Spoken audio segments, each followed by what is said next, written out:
everyone. I just wanted to quickly introduce you to Weebly. This will be the format to which you will be creating your new portfolios for the master's program. So if everyone can go to Weebly. First, you'll sign in. You'll want to go to students.weebly.com. Use your unique login and password that Professor Ortega has already set up for you guys. And you'll end up looking somewhat like this. So first you'll want to go in and edit your site. And I first want to help introduce you to the left side of the page. It's a very easy interface. I feel like it's really helps mainly just by playing around with it. But see where it says drag elements here? You easily can click and drag a text and say, welcome to my portfolio. And of course, the sizing is too big, and I'll show you how to change that. But first, let's go to pages. You'll want to create your side. Here, I'll show you what mine looks like. You're first going to want to create your sidebar. And the first thing you'll want to create is educational portfolio.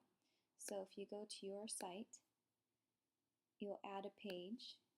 It'll be a standard one, and you'll enter in educational portfolio. And you can select depending on what kind of header you'd like. I'll just keep mine as a tall header. Visibility means that you can see it only. Actually, public means everyone can see it. Members or groups, you can make it a site password. You can hide it for the time being, but we'll just leave everything like this and you'll save it. So when you go to your build pages, you should be able to see the pages that you've created. So I'm going to create the next one, which is teaching and learning.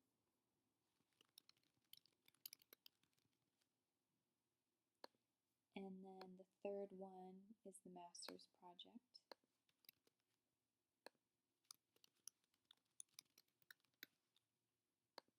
And then the very last one is capstone.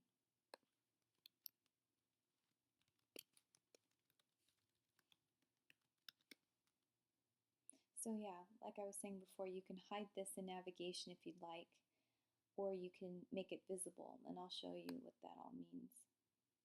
So when we're adding a new page, you're going to want something underneath your educational portfolio, for example, your cover letter. You add another page, and once you save it, this time I'm going to change it because I don't want necessarily a big header for my subpage. It's right here, but you can actually click and drag it, and this will appear underneath the educational portfolio, like as you see here. So if we go back, you can build your page, and they're all up here. So see how we created a subheading under that? Under education portfolio, you can do that for all the rest of yours. So below on every page, you'll see something that says choose a layout. You can choose one that Weebly offers, which is a great option to start. Helps build a template, one that you like, and you can easily change it. For example, portfolio, that's exactly what we want. So say we'll choose this one. It will load it here for you. And you can kind of copy, just fill in the things that you want, or you can click and drag and add more things. If you wanted to add the title page, you could. Oh, we'll keep the layout. So say I wanted to add another title up above. And you can say, welcome to my page. So if you're to look at mine, I clicked and dragged. First of all, I go back to build. I clicked and dragged title and moved it here. And then for the text, I clicked and dragged and I put the text right below it.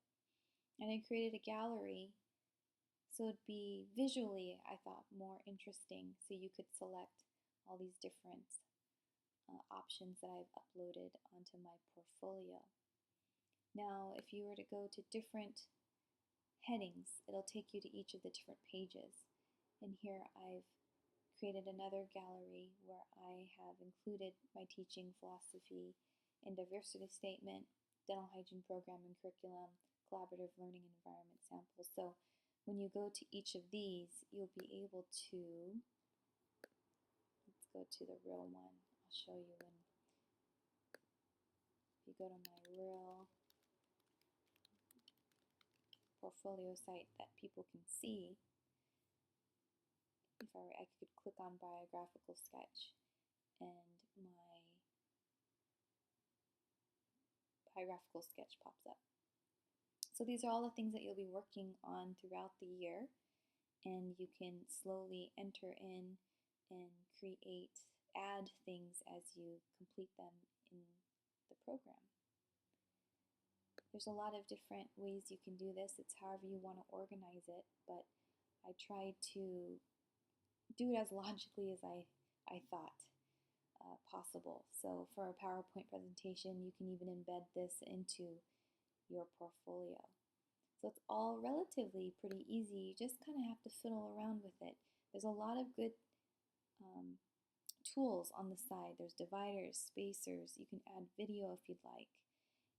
But for our intents and purposes, let me think, I basically used documents and files to upload my cover letter, for example. This was, oh actually no, I just copied and pasted this one in there. Let's see, for my diversity statement was the same, I copied and pasted.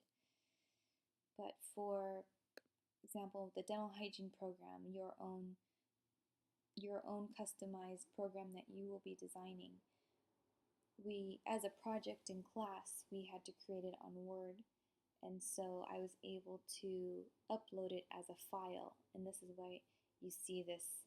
This is the company that allows you to see it online. But this is the format in which it'll show up if you decide to upload your projects using file. So everything's really pretty straightforward on this site. It's a lot to play with. You can always change up your themes, your colors, fonts, and sizes. And don't forget, though, the most important thing is as you are working, even if it's in progress, you always want to hit publish. And this allows Professor Ortega or Professor Kern to look at what you've been doing. As a reminder, because it's a student website, you don't need actually to worry about this being public. It's all private information as long as you don't give out that password. Or if you want other friends and family to see your portfolio in progress, you can give that to them. And when you create your own domain, like mine, the janelleurata.weebly, it'll prompt them for the password and they can see what you've been working on. So don't be afraid to publish as you go, because Professor Ortega and Professor Kern will be wanting to see what you've been working on. But don't worry, the public will not have access to the information that you're uploading onto your own website. So that's about it for the tutorial. I hope this helps you all. You can feel free to email me if you have any questions. My email is janelle.urata@ucsf.edu. And thanks again.